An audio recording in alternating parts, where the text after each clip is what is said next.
pen. I don't know where it is. Oh, there it is.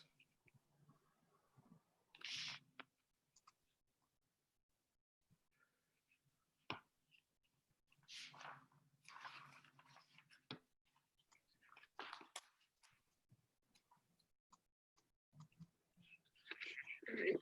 I had a pen. I don't know where it is. Oh, there it is.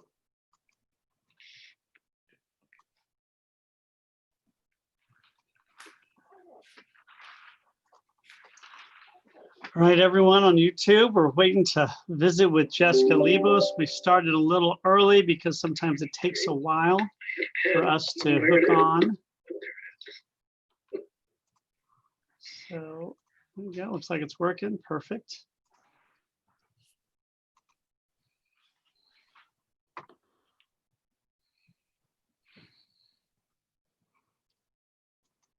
And we're looking forward to interviewing Jessica. That may be her. Let's see here. Come on. There you go. Open up. Oh, it's Carol. Great. Hi, Carol. Hi, Maury. Good morning. You guys are in for a treat today. I have Jessica to fix is my volume. an incredible person. Where's my volume? And there's Jessica.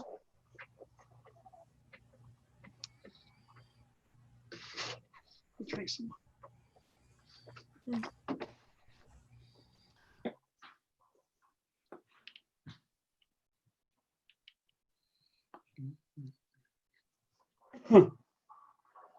Hope everyone is safe and sound.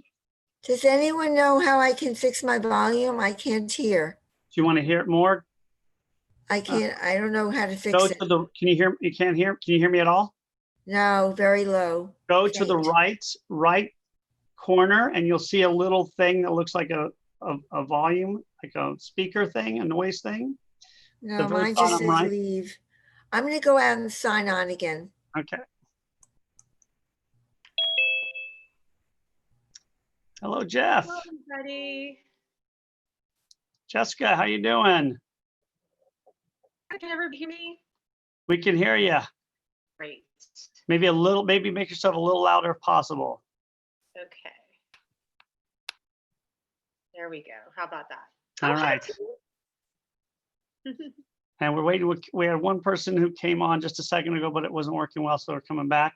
So Okay. Jessica and everybody, just in case you're knowing, this is on Zoom, but it's also being recorded on YouTube, so it will go to our YouTube channel, and that's when we get more people watching it than during live.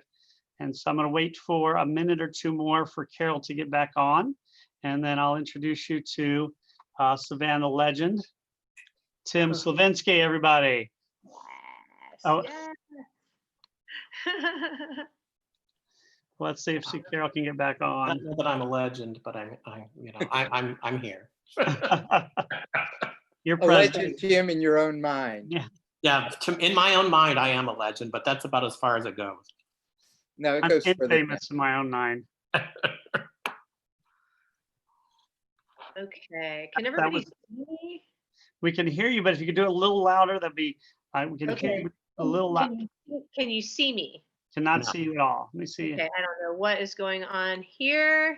I'm going to ask you to start I've video. done this a million times, but I don't know why it's being so strange. I've done it a million times, and every single time somebody has an issue with it. Often Yeah, it's me. me too. Like it's crazy. I don't understand. Often it's me. I've done it many times, and then all of a sudden I'll do it and I'll mess it up, and I have no idea why.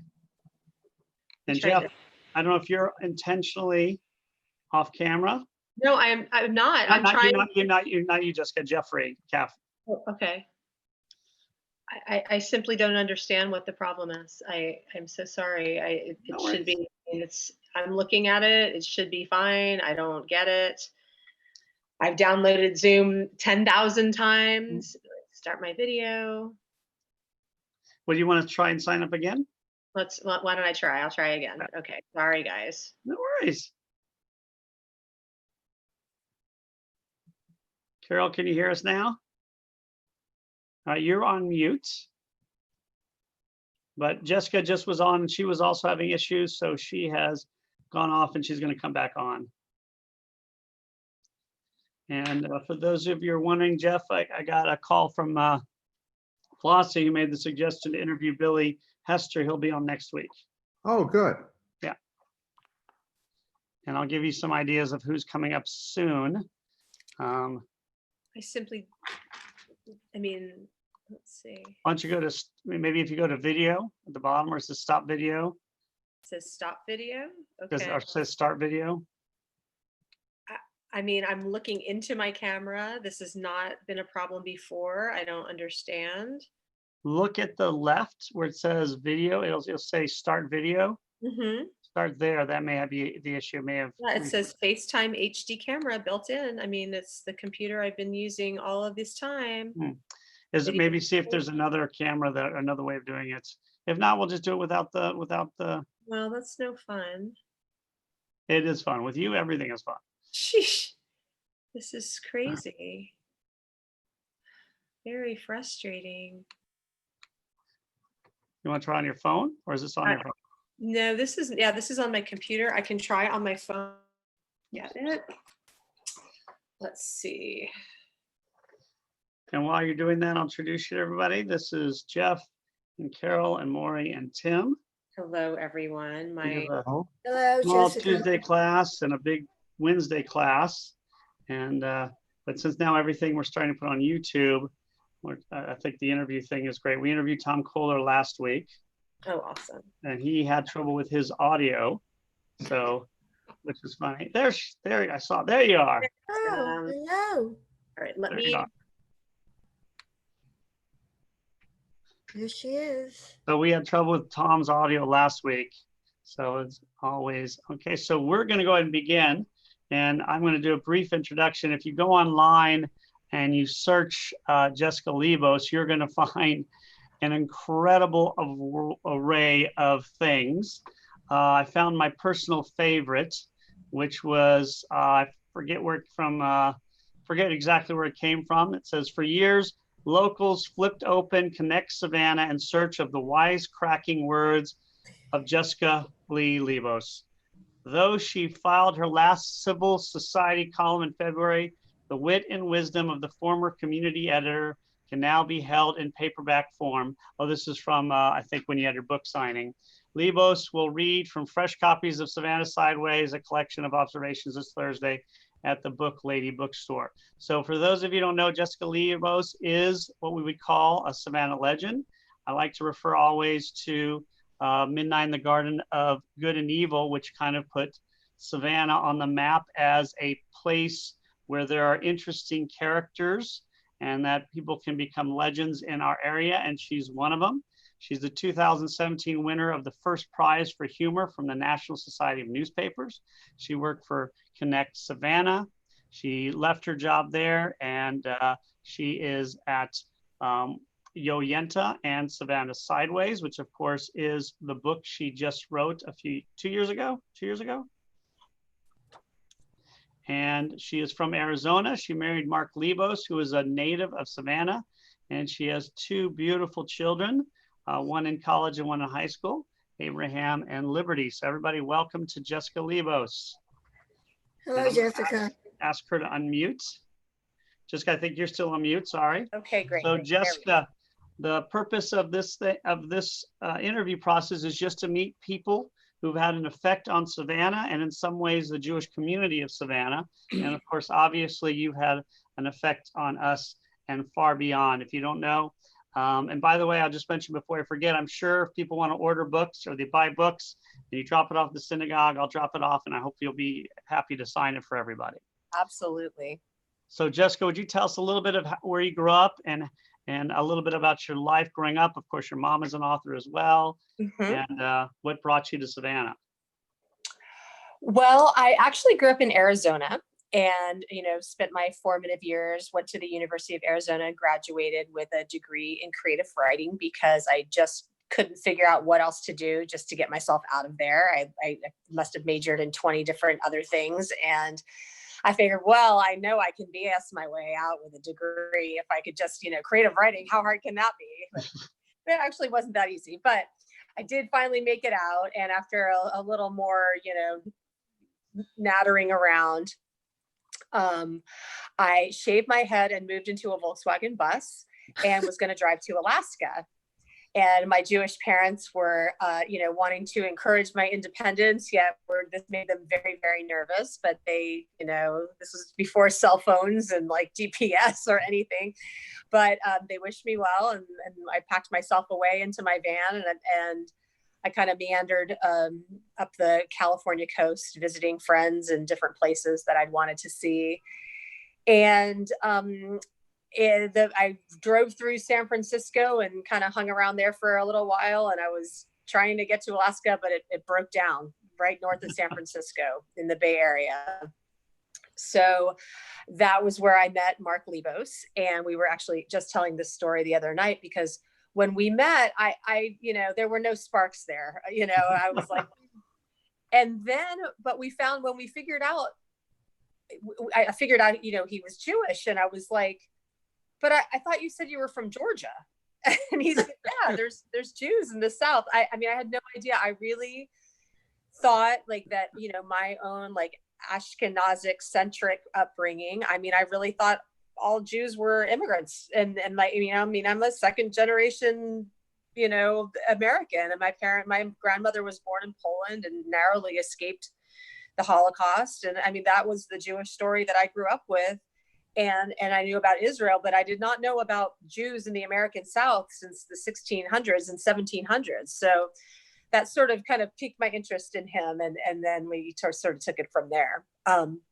So we lived in the San Francisco Bay Area up until 2006. Our children were both born there. They have very hippie Jewish biblical names: Abraham Lightning Lebos and Liberty Ruth Lebos. And I didn't think when I named them that we would actually be moving back to the South, but we did. And in 2006, my mother-in-law was diagnosed with frontal temporal dementia in 2005. And, we had been coming back here and visiting, and it was very clear to me that it was the best thing for everybody for us to move to Savannah. And it was the best decision we ever made. I don't regret it a bit. It was a little, when I told my friends in California, they're like, "You're moving where?" Like, what, that sounds terrible. What are you going to do with your son who, is at already 3-4 years old, was, he wore princess dresses, and we, in California, nobody cares about raising your kids any other way. It's a wild time. The playground that we raised the kids in our little hippie town was just like fabulous. We had very diverse, and we had same-sex couples and who are our friends who were raising 5 different children. I mean, it was a really fantastic place. And so we thought we would be moving here to a place that was a little narrower in terms of its definitions of social whatever. And it wasn't that way at all. Our children have thrived. We had an incredible community as they were growing up with Mikveh Israel and Shalom School, and where they went to school at Charles Ellis, which is a local elementary. And Abraham graduated from Savannah Arts. Liberty is there now. Abraham went to both proms with his boyfriend, who he is still he doesn't like the word partner. They're boyfriends, and they go to UGA together, and they're very, very happy. And Liberty is thriving as well. So we made a great decision. My husband opened his own business after a couple of years here, and he runs Strong Gym. He's a personal trainer and a physiologist, and right now is being very, very careful with his clients and trying to navigate what it means to have a gym open in the age of coronavirus, So, and I've always been a writer, and, but obviously being a mother was my biggest priority while my kids were growing up. And I was very lucky in a place that is as small as Savannah to get some really nice work. I worked for a magazine called Skirt Magazine for a while that was a women's magazine and community based, and then ended up at Connect with the civil society column. And so the kind of theme of my writing and what I'm interested in doing is using writing and whatever platform I happen to have to shine a light on other people and the good that's happened, the interesting things and things that need to be talked about. So, oh, and I also wrote a blog for a long time called Yo Yenta, and that's all still up. I haven't contributed to it in a long time, but while the kids were growing up, I had a little job. It started out as writing love advice for a Jewish dating site. And the dating site kind of didn't really take off. So I kind of spun off into just my own platform. So Yo Yenta became the thing that I wrote about, a few times a week, Jewishy stuff, trying to, raise kids in this strange world. So that's about it. Yeah, I forgot to mention that was the blog that, kind of made you kind of famous, especially outside of here. So one of the things I love about Savannah is the discrepancy with what I viewed it before coming here and the reputation and the actuality. They say you can't be a Savannian unless you're third generation here, but the truth is so many people come here and fall in love with the city and make an impact. I think of our mayor, who would seem like he's been a Savannian his whole life. He's from New York, you're from Arizona. So when you came here, what was the area you really wanted to work on in terms of helping the city? What were the things you looked at and said, let's make this better? There's just there wasn't really one thing, but I think that attitude that you discussed of being able to sort of get past that gate, that social gatekeeping that people have. And I was very lucky. I married in, and Mark Lebos was very well known when he was a young man. He was an athlete. And of course, my father-in-law was a prominent oncologist in the community. And my mother-in-law, Marcia Lebos, may she rest in peace, started the docenting program at Mikveh Israel, was very, very involved in the Jewish community. So I was very lucky that I had an entree into all of these different groups. And, I think that the central theme around is that I think that everybody deserves a chance to belong where they live. And so the sort of overarching effort that I made in terms of tackling, is that this issue of belonging. And to me, that covers things like equity and equality and diversity, and bringing everybody into the fold because everybody has something to contribute. So, and it's incredible. Also, what do you see as the difficulties of being raised in Savannah and being raised as a Jew in Savannah? What are the difficulties? Yeah. Well, it's actually very interesting to me because I grew up in Tempe, Arizona, and I had we had a large, I didn't grow up with a lot of Jewish people, but I had a bat mitzvah at a synagogue. I had a Jewish community, but I'd never heard of an Erev. I didn't live in a Jewish community that was diverse in terms of that there were conservative people and there were Orthodox people. And so the JEA was a really awesome place for my kids to grow up in their younger years because everybody mixed together. I had never known Orthodox people. So I actually learned a lot about Judaism just living here because that was something that was I didn't have, and I certainly didn't have it in California.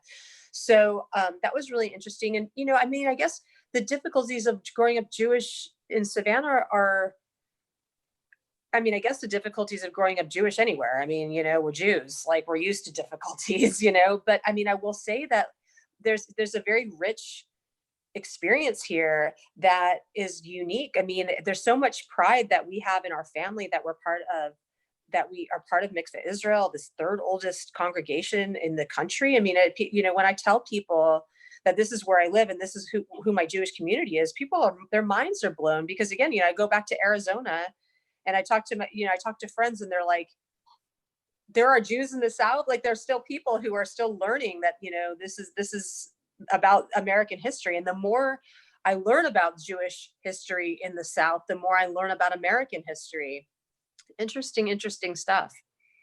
Yeah, I found the same. I'm from a small town in South Texas, so I knew there were Jews outside Northeast. But I've never been to the old South in my life. And so the stereotypes of the rigidity and but here it's, so different in that there's really a lot of opportunities to be almost whoever you want to be. So it's perfect for people who want to come here and make a difference, but may not be what you would call classically traditional Southerner. And I think that's been really incredible for us. And again, learning the history, I was watching a TV show called Elementary the other day, which is a riff on the Sherlock Holmes. And they were talking about how somebody was stealing letters written by the man with the most valuable signature in the world.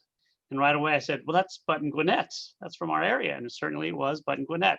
So it's little things like this. So when it comes to raising kids in this area, and you have two wonderful kids I've known for now 8 years, they're actually pretty much adults now. But what has been one of the challenges and one of the victories of raising them here, for instance, I know when they had the protests, and Abraham was one of the ones who organized it for their high school, working with the principal, which I thought was great. So what have been some of the interesting aspects of raising kids here? Well, again, it's just the South, and the movement that we're seeing bubbling at the surface right now, has been bubbling underneath for decades and decades and decades. And it's such a, our family has always been aligned with the Black community and speaking up as allies for the iniquities that we see, and always and knowing that we could always do more, so I think my kids have grown up here with an acute sense of social justice because they go to school with people of color. It's not something that's abstract, whereas in California, even though we lived in this very liberal place, putting that into practice would have been challenging because it's a very white place, Arizona, it can be a very white place depending, people live in silos just like they do here, but the silos are bigger. The thing about Savannah is it is such a small place that there's bound to be crossover wherever you go. And you can use that as an opportunity to create conversations around larger social movements. Again, there was a protest downtown. We've been very careful about our isolations and in our quarantine because the virus is very serious and we do not want to put anybody at risk. We don't want to put ourselves at risk. And yet the kids felt very, very strongly that they needed to go out to the first big protest that happened downtown a few Sundays ago. And I was very proud of them that they were so insistent on going. And so we took all the precautions that we could, but our presence, it felt very powerful. It felt very important for us to be there. So they both have a strong consciousness for the liberty and justice for all people, for the true meaning of patriotism and being an American. Yeah, it's certainly an interesting time to be 16 to 19, or is Abraham 20 already? He's 20. 16 to 20. Mm-hmm. So yeah, and I think one of the things that has impressed me about being in Savannah, as I think many others, is the size. It's a very small area considering, the city is not even 50,000 people. Yeah, 150,000 people. At the most, and that's counting a few people twice.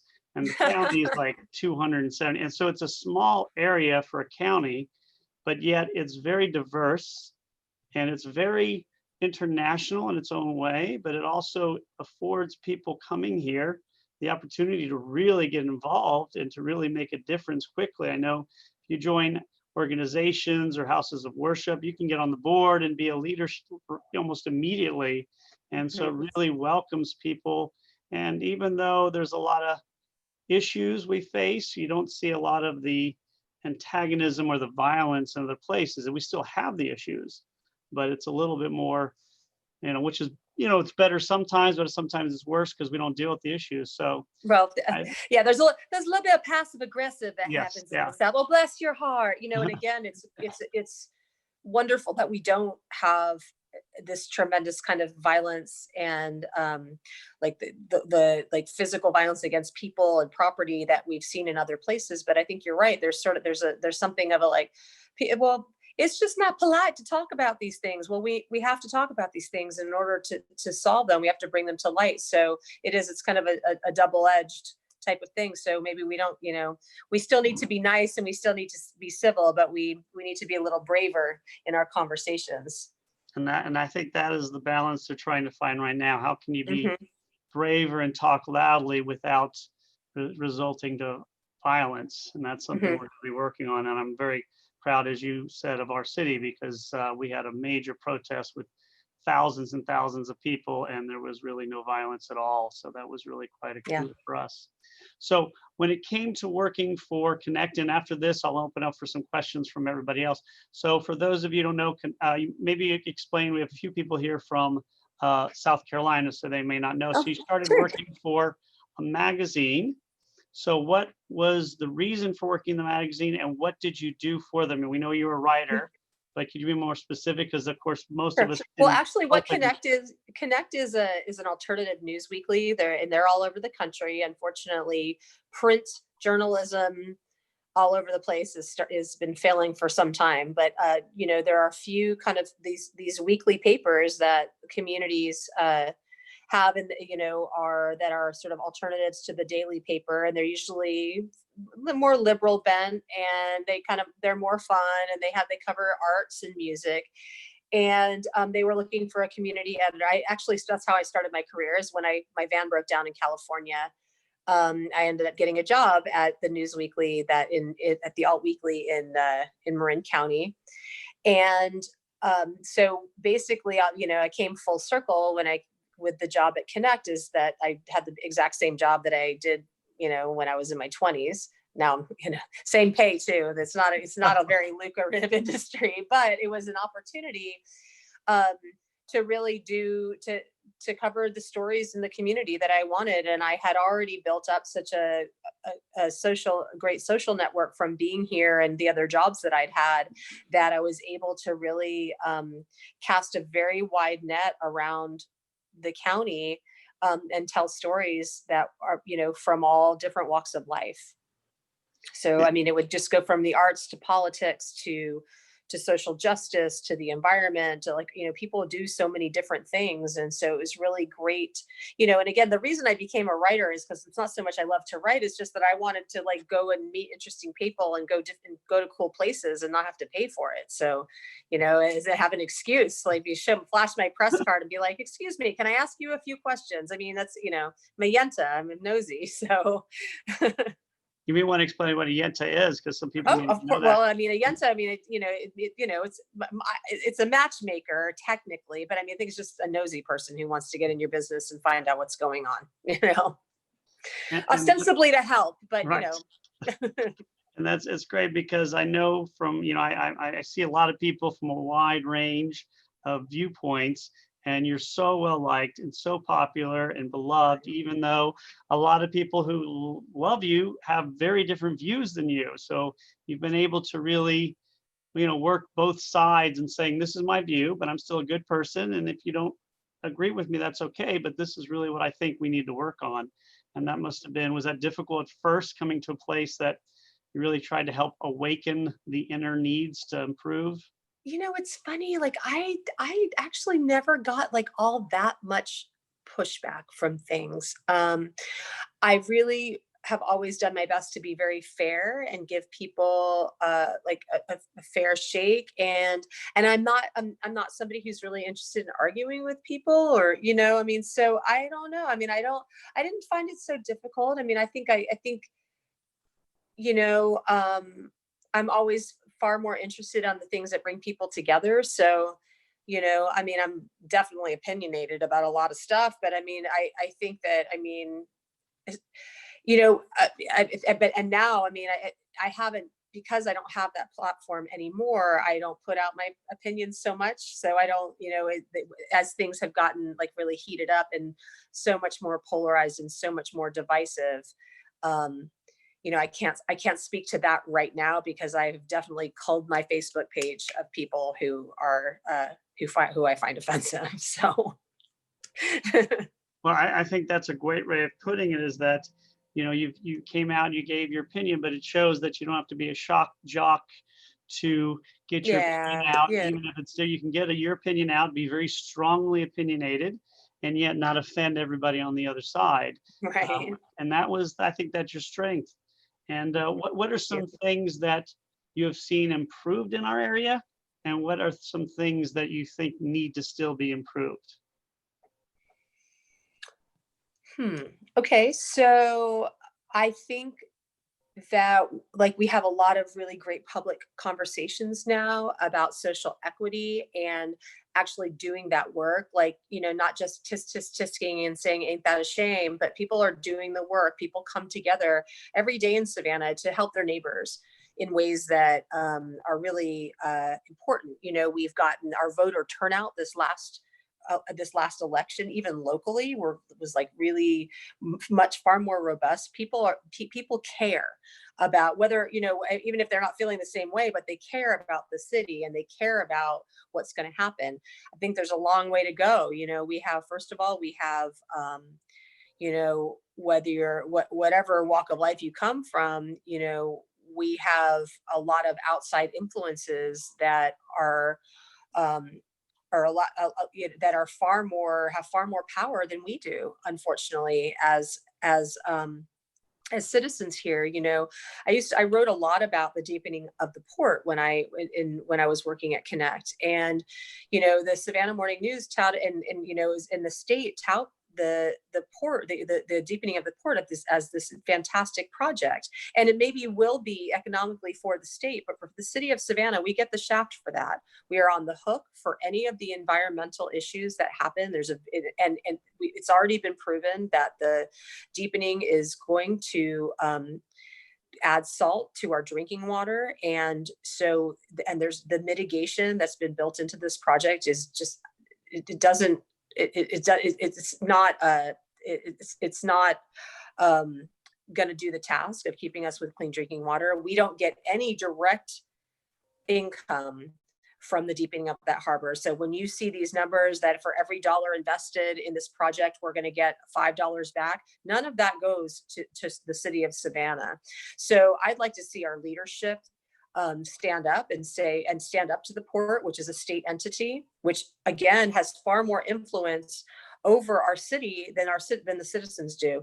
And I think we need to demand that we are getting some kind of tax from all of these ships going in and out of our harbor, because we're the ones shouldering that burden, the environmental burden and the social burden. So I saw this and did not make me very popular. I had some certain elders, some from our synagogue, tell me to stop talking about that. But that, again, it's not going to influence anything at the state level, and I know that. But I mean, I think it's still important to be informed and to not take, the information that we're being given for granted. I think there's much more research that needs to be done.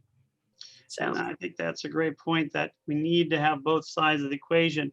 And I know for those of you who are not familiar with our area, she's being very humble, but she is considered one of the most important voices, certainly in our area, in a wide range of ways. When I was talking about these things, my wife, the first thing she says, you got to interview Jessica. You got to interview Jessica. So I said, well, I don't want to do it. She said, no, do it now. She's got to be interviewed right now. Well, your wife is something else. Yes. I mean, she went to Washington, D.C. to protest. I mean, she's amazing, wonderful. Like April is like the best Rebbitzin I could have ever hoped for. I'm such an admirer. I know, as my family say, except for her choice in men, she's amazing. So let me open it up a little bit, because I want to make sure we got a few people here. And again, this will be on YouTube later. And for those of you here, some of them, if anybody wants her book, just order it. Where can you get the book? On Amazon.com? Well, it's always, you can get it at Amazon, and that's fine. But it would be wonderful if you patronized one of our independent bookstores, the Book Lady or E-Shavers. There's signed copies there. And if you call ahead, they will package it up for you and bring it out to your car.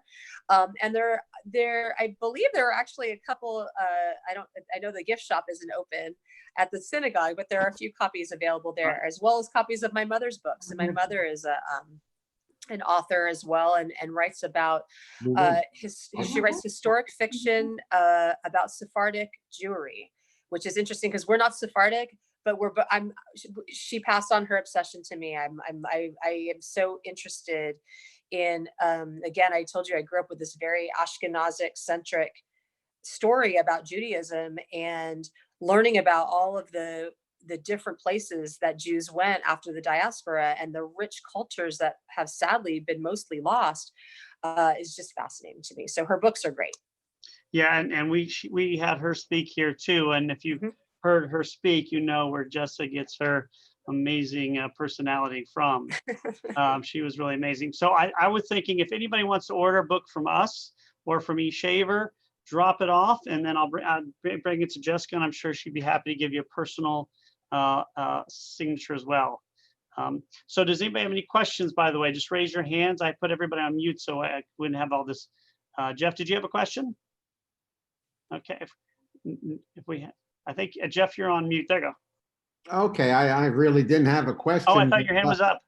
No, I just went like this. But anyway, I'll come up with one. On your books, have you done any audio books? You know, I haven't done any audiobooks. I self-published this book. I mean, I ended up just kind of collecting my favorite columns and putting them together. And it was so stressful because technology is not my favorite, and anything that has to do with the computer makes me very nervous. So I haven't gotten to the audiobook portion. I would love to. I maybe this is a good time during quarantine that I could think about like releasing it, but you know, I'll be happy to read it to you if you want to call me. Well, I will say I've heard many audiobooks. I love audiobooks when I travel. And sometimes the worst thing can happen is when the author decides to read their own book. You are the exact opposite. You would be amazing reading your book. So that would be something I'd really enjoy. Does anybody else have any other questions for Jessica? Maury? Jessica, good to meet you, and thanks very much for your presentation. I should mention Sure. my wife and I are newly winter Savannians, just as of this past year. So we came back to Northwest Wisconsin in early March. My question is, assuming all of us get through this disastrous pandemic, what you see, what kind of changes you see occurring in Savannah, both in the community at large and within the Jewish community? Any predictions? Isn't that the question though right now? You know, I think for our Jewish community, I mean, I was talking to somebody who's Jewish in a larger city, and they're talking about, you know, it's going to be High Holy Days is going to be Zoom, you know, because we're still, you know, the predictions right now are this thing is not going away anytime soon, precisely because of the ways that a lot of people who come to, we opened up Savannah and the rest of Georgia, and we've got all these people coming around, you know, licking each other, God knows. I mean, and spreading, you know, our numbers are spiking really badly right now. So, you know, in terms of for Savannah, I think that we have this great party scene and this bar scene and restaurants, and I mean, this wonderful, that's what makes Savannah is the social aspect. It's a very social place, and that's kind of been a big bummer that, you know, I think it's going to be a kibosh on a lot of those things. However, I do think because we have beautiful weather here, hurricane, knock wood, you know, out the side, but we are going to be able to hopefully enjoy some more social events, just being outside and continuing to social distance and wear masks, but hopefully we'll be able to enjoy things like Jazz Fest in September and just being outdoors. And, you know, I know in Wisconsin, winter, that sounds brutal. That sounds cold. So hopefully we'll be able to kind of mitigate some of those things and adapt and, you know, keep on, you know, having a good time as much as we can. just pursuing that a little more, in terms of things that we learned about in Northwest Wisconsin that made the national news, Mayor Johnson's very sensible response to Governor Kemp, the mayor of Tybie's very sensible response. Love Shirley.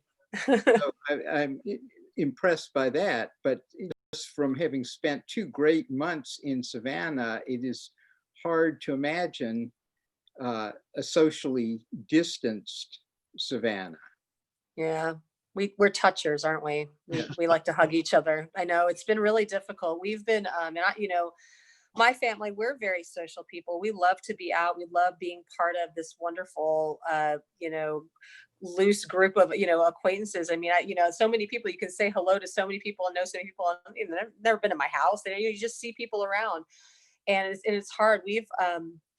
We have a quarantine bubble. We have like 10 people that we meet up on Saturday nights on bicycles. And so, because we're outdoors, we don't always wear our masks, I will say, but now now that things have started to ramp up again, we're all getting tested again so that we can continue to be a little bit social together. But sort of everybody brings their own drinks, and we ride around town on our bicycles like little kids, except for the drinks. But that's been a way to kind of stay social. And we've spent a lot of time out at Tybee in the last couple of weeks, and that's been wonderful, just because it's easy to social distance. The beaches have not been as crowded as we had feared. So we are, kind of able to hang out with the family and, have another family plop down, 6 or 8 feet away and, wave and talk a little bit and enjoy the beach. I'll follow up with another question, and please excuse me for monopolizing, but I can't believe you're this curious about me. I'm so honored. Ahmaud Arbery was killed while we were in Savannah, and it was less than 100 miles from Savannah. No, I think it was after we heard, I think it was Rabbi Ray from Brunswick, which her visit to the JEA was prior to all this happening. But I'm just wondering, what's happened in Savannah in response to a terrible killing less than 100 miles away. So what's interesting about Ahmaud, and this was one, the first one in this most recent string of murders of Black people that have received nationwide attention. And I'm I'm grateful to the Savannah community for continuing to echo that story, because that story, Ahmaud was killed at the end of February, and there were no arrests made when that, and I began hearing about his murder even before the video surfaced, because people in this community, are aware, and they're always working for justice and change. So I had learned about his story, and then when the video hit, it was passed around very quickly to the people in office. It was passed around to DA's office, and it was passed around this collective mind of, this needs to be seen. It's shocking to me that would happen so close to where I live, but it's actually not shocking at all. I mean, this is the legacy of the South. This is this is where we are. And it's a legacy of, I grew up learning in Arizona, my history books, well, civil rights movement happened and everything's fine now. Yeah, sure. It's still, people are still racist, but it's fine. Living here, I've really begun to understand, and I'm so humbled by the ways that I am privileged to live in a system where I don't even have to think about my children.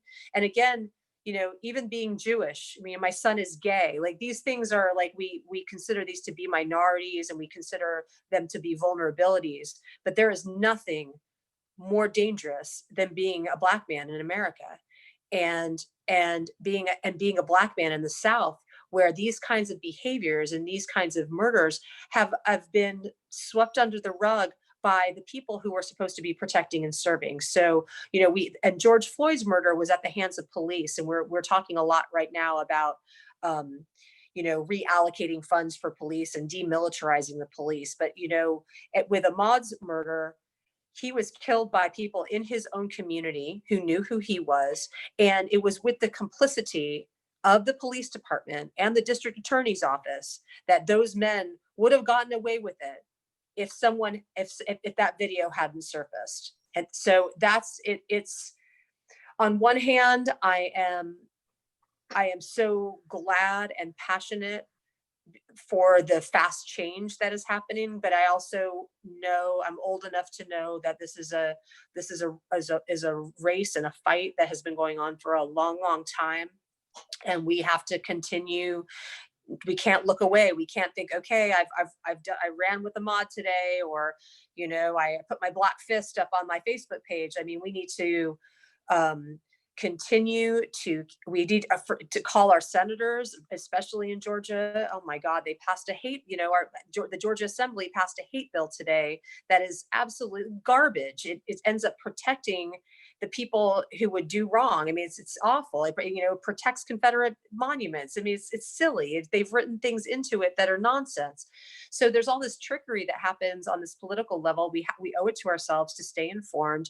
We need to patronize African-American owned businesses. We need to reach out. You know, Rabbi Haas does a wonderful job at with our interfaith community, because, you know, when we talk about interfaith, we're not just talking about white Christianity. You know, we have like this incredible legacy of Black churches in Savannah that when we, you know, we need to continue to have these conversations with and offer our allyship with. And also kind of, you know, sit down and listen. I mean, that's what we're like, that's one thing that I just want to, I feel like I need to check myself all the time, is just that, like, it's not my turn to talk. You know, it's not my, I can go out and say things, and you know, I can talk to my other white friends about like their problematic behaviors. But, you know, as somebody who's been a public person, who's not anymore, that was by design. I mean, I really, kind of have retired from media and being, you know, I appreciate being invited to speak to anybody. I'm really, you know, happy to share my thoughts. But in terms of my career and my writing, I'm a much more behind the scenes person, because I think it's just time for other voices to be heard. So I hope that answered your question. Okay. Yeah, very helpful. Yeah. A good point about being supportive and showing how we continue to understand as well as we can what's going on, but to make sure that the certain people need to lead to make it, you know, their movement, but to be there for support. And I think that's what a lot of people are teaching us today. Yeah. Anybody else have any questions? Tim, I mean, you're on mute, Tim. Hello, Jessica. Hi. Good to hear you speak and listen to you and your ideas. As someone who likes to write, because I was an English teacher for 33 years and I love words and I love writing, I want to know, is there something that in your time writing, whatever it might be, that is like you feel was the most personal to you or meant the most to you? Is there something that you just look back upon and you just have the fondest memory of it? I don't know what maybe that doesn't make any sense, but I know when I write things, there are certain things that just speak more to me, that seem to reflect something really important. And then there's other things that, okay, that's okay. But is there something in your writing that just really, really is the thing that spoke to you most and maybe you're most proud of? Well, I'm really proud of my book. I'm really proud that I was able to kind of like get that together and get it out there. I mean, I don't know, like people who are good at that and who write multiple books. And I mean, that's amazing. I mean, I really, you know, but I will say that my blog, Yo Yenta, there's a lot of stuff in there that I felt very, because it was, you know, those are where my memories of my children are preserved. It's kind of like before iPhones, when we recorded everything and we could just, you know, take pictures of everything with our phones. It wasn't that easy. And so the writing of like the stories of when my children were little, that's something that I really, I'm proud of, and it's why I continue to pay the fee to keep that for the website, to keep it up there, even though I don't contribute to it anymore. So Yo Yenta was, and writing about you know, again, navigating what it means to be a Jewish parent in this world. You know, I mean, I was telling somebody the story, you know, somebody asked how Mark and I met, and I'm like, of course, it's like this long, you know, drawn out, such a romantic story. But I mean, again, like, you know, I was not interested in him until I found out he was Jewish. And I wasn't really into, I mean, I wasn't interested. I wasn't like one of these women who wanted to get married and have children. I mean, I was on an adventure. I was like, you know, I lived in my van, for God's sakes, you know. But when I met Mark, and he was this nice, he's like the nice Jewish boy my mother always wanted for me. I, you know, I was like, that this is important, you know, and then once we had Abraham, it was such a gift to have have this legacy and heritage to pass on and to give. And again, we're not like, you know, we don't keep kosher. We're not particularly religious, you know. I mean, I'm definitely got a lot of like, you know, Shekinah goddess stuff that I'm into, but to raise our kids Jewish, and then, you know, have them turn around and be like, I don't believe in God, and what is this? But you know what? It's in there. And they're both very proud Jewish people. That's been an amazing journey. You know, it's been pretty cool. And obviously with Rabbi Haas's help and the whole Mikveh Israel community. And they also, that before they started going to summer camp, before the temple kind of formed an allegiance with Camp Coleman. So they ended up going to Camp Judea, which is in the North Carolina mountains. And that has really fed and nurtured their Jewish identities. They are, you know, their Hebrew is amazing. Like they know prayers that I don't know. I mean, it's been a pretty great, they're still friends with the people that they went to camp with too. So pretty cool. And they're great kids. I actually went to camp at Camp Young Judea in Texas. So it's also a great movement of camps. Does anybody else have a question before we conclude this wonderful interview? Well, I want to thank. I want to comment, we're really glad you didn't make it to Alaska. Yeah. I don't know what the Jewish situation is in Alaska, but I don't know. I think I lucked out with the southern guy. The weather is much better here. Your van broke down outside San Francisco. You can't get much better than that. I mean, yeah. San Francisco's an incredible place. So Savannah Sideways is the book. We're going to get one for the synagogue. I highly recommend anyone to get one. If you have any questions or anything, please let us know. We are so privileged to have Jessica and her family and her community. For those of you who didn't realize, the Yoyenta blog she had was a very well-known, almost famous blog out in the country, maybe even the world, for several years. I don't know when you stopped writing it. How many years ago? 3 or 4 years ago? Yeah, I think after I came on full time at Connect, it just became too hard to post up. And you know, I'm not that organized. You know, I guess I'm not that ambitious. Like you know, if I had put it together and, you know, to really taken advantage of it. But I mean, I tell people, I'm like, listen, I was doing laundry, I was making dinner. Like I was planning bar mitzvahs. Like I didn't have time to become a celebrity, you know. So. But still, the way you write with the wit and interesting ways you make sure to help us understand what's going on. It's really quite terrific. Oh, so again, thank you for having me, Jessica. We're so thrilled. This will be on the Mikveh Israel YouTube site for anybody who wants it. Again, Savannah Sideways. We'll get a book at the synagogue. If you do buy one, I'll take it over and drop it outside on the ground. Let her pick it up, autograph it personally for you, and then I'll get it and I'll bring it to you. Absolutely. So this has been the Rabbi Interviews. Next week we'll be interviewing Reverend Billy Hester, who is an incredible person in our community, also a legend like Tom and Jessica. So again, thank you, Jessica. Everyone have a good one. And enjoy yourself. Stay safe. Bye, everybody. Oh, Bye, Tim guys. And Rabbi, very quick. I'm not going to have those recordings to you. I'm sorry until Thursday morning, but I will make it easy. Okay, good. Okay, just let us know what they are.